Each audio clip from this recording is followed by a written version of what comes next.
ஓம் சரணாகத தீனார்த்த பரித்ராண பராயணே சர்வஸ்யார்த்திகரே தேவி நாராயணி நமஸ்துதே. வணக்கம் நேயர்களே, இது மகாலட்சுமி ஜோதிடம் வழங்கும் காலச்சக்கரம். உங்கள் அன்பு ஜோதிடர் ஸ்ரீராம்ஜி பேசுகிறேன். அனைவரும் நலமுடன் இருக்கிறீர்களா? நன்றாகத்தான் இருப்பீர்கள், நன்றாக இருக்க வேண்டும். இன்றைய காணொளியில் நாம் காண இருப்பது 8ஆம் இடத்து குருவும் திடீர் அதிர்ஷ்டமும். இதுதான் தலைப்பு. பொதுவாக ஜோதிட சாஸ்திரத்தில் அதிகமாக பயமுறுத்தக்கூடிய வீடு அப்படின்னு ஒன்று இருக்குன்னா அது 8 தான். அசிங்கம், அவமானம், விபத்து, கண்டம், உயரத்திலிருந்து கீழே விழுகுதல், தலைமறைவு வாழ்க்கை, சிறைப்படுதல், திடீரென்று உயிர் இழப்பு, விபத்துகள் ஏற்படுவது, மிகப்பெரிய அவமானங்களை சந்திக்கிறது, வேலை போயிடுறதுன்னு சொல்லன்னா துயரங்களை ஒழிச்சு வச்சுருக்கிற இடம் தான் 8. ஆனால் அதே நேரத்தில் அந்த வீட்டின் நல்ல பலன்கள்ங்கிறதும் ஒரு லிஸ்ட் இருக்குது. திடீர் அதிர்ஷ்டம், தனவரவு, லாட்டரி சீட்டு யோகம், பங்குச்சந்தை ஆதாயம், வெளிநாட்டில் வசிக்கிறது, பொருளாதார வெற்றி, உழைக்காமல் கிடைக்கும் பணம், புதையல் யோகம், உயில் மூலம் பணம் கிடைக்கிறது அப்படிங்கிறது மாதிரியும், வாழ்க்கை துணை மூலமாக வருமானம் வர்றது, கூட்டாளிகள்னால லாபம் கிடைக்கிறது, பங்காளிகள்னால ஆதாயம் கிடைக்கிறதுங்கிற மாதிரியான சில விஷயங்களும் இருக்கும். அதாவது நாம் அதுக்காக எந்த முயற்சியுமே பண்ணலை, ஆனால் அது நமக்கு கிடைக்கிது அப்படிங்கிறது பூரா 8ஆம் இடம். நீங்கள் செய்யாமல், முயற்சி செய்யாமலே உங்களுக்கு கிடைக்கக்கூடிய ஒரு விதி 8. புரிஞ்சுதுங்களா? இதில் இயற்கை சுவர்களில் முதன்மையான கிரகமான குரு பகவான் போய் உட்கார்றதுங்கிறது ஒரு தனிச்சிறப்புங்க.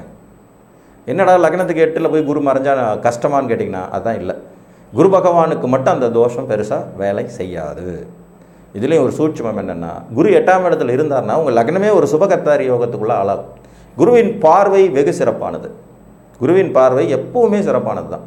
8ஆம் இடத்துல குரு இருந்தார்னா தனஸ்தானத்தையும் விரயஸ்தானத்தையும் அவர் பார்ப்பார், 12ஆம் இடத்தையும் 2ஆம் இடத்தையும். அப்போ ஆட்டோமேட்டிக்காக லக்னம் ஒரு குழு மனநிலைக்கு வரும். சுபகர்த்தாரி யோகம் அப்படிங்கிற ஒரு அமைப்பையும் லக்னம் பெறும். ஸோ அந்த வகையில் இது சிறப்பு. இதில் 8ஆம் இடத்துல குரு இருந்து நமக்கு திடீர் அதிர்ஷ்டம், நன்மைகள் கிடைக்கணும்னா முதல் பாயிண்ட்டு, அவர் நட்பு நிலைக்கு கீழே இல்லாமல் அந்த இடத்துல இருக்கணும். நட்பு நிலைக்கு கீழே இல்லாமல் இருக்கணும். 2வது பாயிண்ட்டு, அவரோடு எந்த பாவக்கோள்களும் ரொம்ப க்ளோஸாக சேர்ந்திருக்கக்கூடாது. அது ரொம்ப முக்கியம். ஏன்னா ஏற்கனவே அது ஒரு துர்ஸ்தானம் 8ஆம் இடங்கிறது. அங்கே இருந்துக்கிட்டு குரு நல்லது பண்ணணும்னா அவருக்கு சில கண்டிஷன்ஸ் அப்ளைலாம் கட்டாயம் வேண்டும். அவர் வேறு யாராலும் பாதிக்கப்படாத நிலையில் இருந்தாலும், நட்பு நிலைக்கு கீழே போகாமல் இருந்தாலும் மட்டும்தான் ஓரளவேனும் உங்களை அதிர்ஷ்டசாலியாக்கி திடீர்னு என்கின்ற தனவரவு, புகழ், அந்தஸ்து, வெளிநாட்டு வாழ்க்கை, லாட்டரி யோகம், பங்குச்சந்தை ஆதாயம் போன்றவற்றை கொடுக்க இயலும். புரிஞ்சிச்சுங்களா? இதில் ரொம்ப பியூட்டியான அமைப்பு என்னன்னு கேட்டிங்கன்னா, நிலைத்த வீடுகள் அப்படின்னு சொல்லக்கூடிய ரிஷபம், சிம்மம், விருச்சிகம், கும்பம், இந்த 4 வீட்டில் குரு இருந்து இது உங்களுக்கு 8வது வீடாக வந்ததுன்னா நீங்கள் ஒரு அதிர்ஷ்டசாலி தாங்க. இதில் எந்த மாற்று கருத்துமே இல்லை.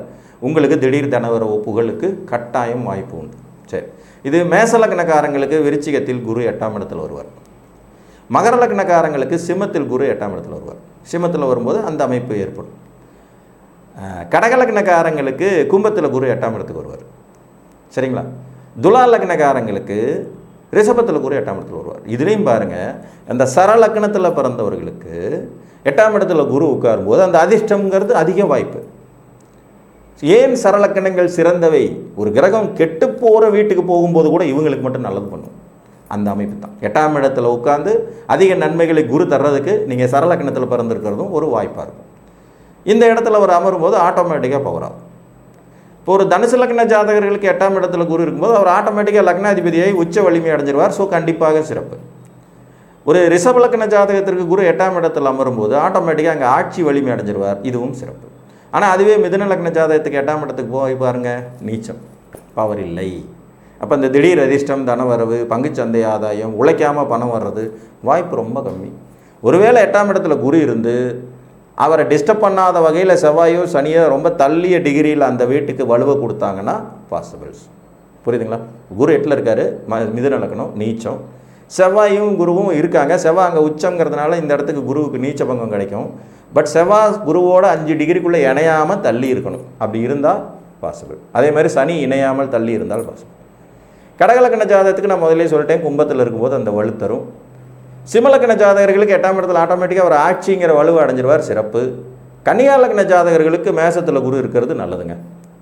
பாதகாதிபதி தான், ஆனால் மேசத்தில் குரு இருந்தார்னா கண்டிப்பாக நல்லது. ஏன்னா அந்த இடத்துல ஒரு நட்பு நிலைக்கு குறையாமல் இருப்பார். அது ஒரு சிறப்பு. துலா லக்னக்காரர்களுக்கு ஆட்டோமேட்டிக்காகவே 8ஆம் இடத்துல இருக்கும்போது அவருக்கு பவர் வந்துடும் சொல்லியிருக்கேன். விருச்சிக லக்கணத்திற்கு மிதுனத்தில் போய் தன் உச்ச வீட்டை நெருங்கிவிட்ட நிலையில் விருச்சிக லக்னக்காரங்களுக்கும் குரு நல்லது பண்ணுவார். விருச்சிக லக்னமாக நீங்கள் பிறந்த குரு மிதுனத்தில் இருக்காரே கடும் பகை வீட்டுக்கு போயிட்டாரோ அப்படின்னு நீங்கள் நினைக்க தேவையே இல்லை. அவரோகணம் ஆரோகண வரிசையில் உச்ச வீட்டை நெருங்கி விட்ட கிரகம் 90% ஒளித்திறனோட குரு இருப்பார். ஸோ அது நல்லது.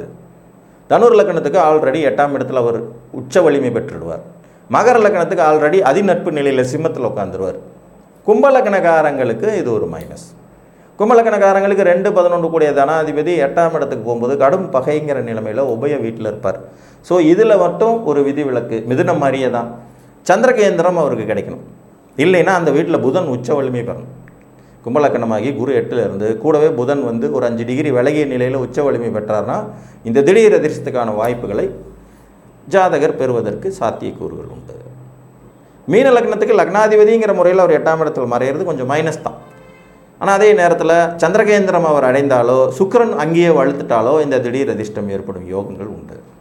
பொதுவாக அவயோகஸ்தானம் துர்ஸ்தானம் அப்படின்னு வர்ணிக்கப்படக்கூடிய வீட்டில் கூட குரு இருக்கிறது ஒரு சிறப்பு தாங்க. இதில் 8ல் குரு இருந்தால் இன்னொரு அடிஷ்னல் பலன் என்னன்னு கேட்டிங்கன்னா ஆயுள் தீர்க்கமாக இருக்கும். புரியுதுங்களா? ஆயுள் ஸ்தானத்துக்கு குரு ஒரு இயற்கை சுபருங்கிறதுனால ஆயுள் ஸ்தானத்தில் போய் அவர் உட்காரும்போது ஆட்டோமேட்டிக்காகவே அந்த லக்னத்துக்கே உண்டான பூரண ஆயுளை இவர்கள் அனுபவிக்க முடியும். ரொம்ப மோசமாக குரு கெட்டு போயிருந்தாருன்னா மட்டும்தான் அது மாறும்.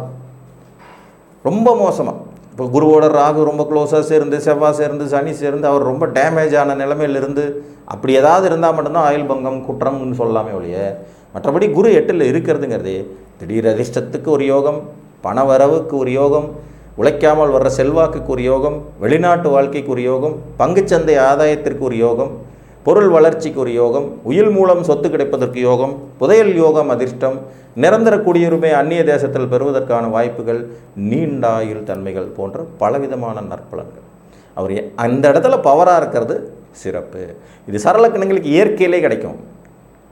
அடுத்தடுத்த லக்னங்களில் மிதுனத்திற்கும் மீனத்திற்கும் மட்டும்தான் கொஞ்சம் சுமாராக இருக்கும்.